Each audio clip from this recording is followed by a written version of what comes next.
Good evening. Right now I'm in Islamabad and you can see the current situation in Kuram agency, Pakistan.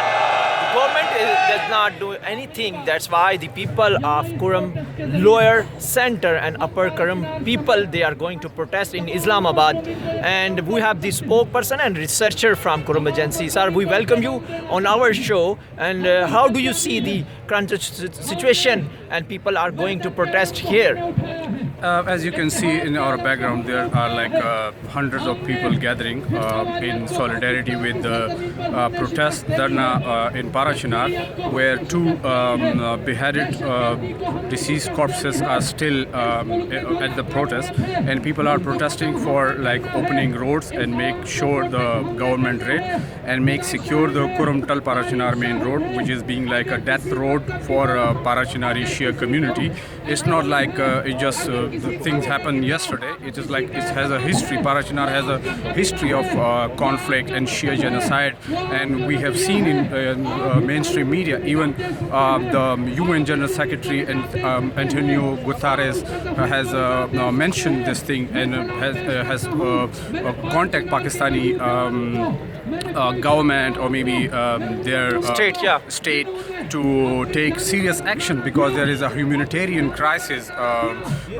The roads are like closed for almost 80 days, so it's like a third month we are with no medicines, with no food essentials, with no petroleum. You are facing basic exactly. fundamentals We are facing literally a genocide, and on top of that, they decided in Apex Committee that we're going to de-weaponize Kuram district, especially Parachanar.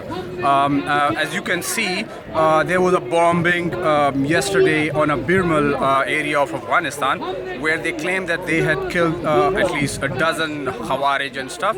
And we can see in Kuram agency, Khawarij or Talib or Daesh, they are like wandering freely on the road. And the two person on 22nd of December, they were trapped and they were like, they've been asked for money that they will provide a safe travel to Parachanar, but they were butchered and they were slaughtered in the same village where the convoy of the 21st November was attacked by a gunman, and 55 people, including a 6-month child and women and elders and young boys. We have lost so many people so far, and we have the history of being persecuted, and Shia persecution is not something that is hide from even national media or maybe from Pakistani people or even international community. So what are your demands right now from the people who are watching you from all over the world, especially UN and others, high profile organization watching you from all over the world? Do you have any demands? Actually, we have a clear demand, because we are protesting in solidarity with our own community that is like sitting for for almost like 6 days now. So what are their demands is genuinely our demands, and their demand is to stop Shia genocide, to open the roads that are being blocked for almost third month, and make sure protection of that road, not just opening that road, but permanent protection to that road, and give that fundamental rights. Exactly, fundamental rights. We are human, we are equal Pakistanis, and we have like Pakistani ID card and passport. We are being given this identity. So it's also like it's a question of our identity.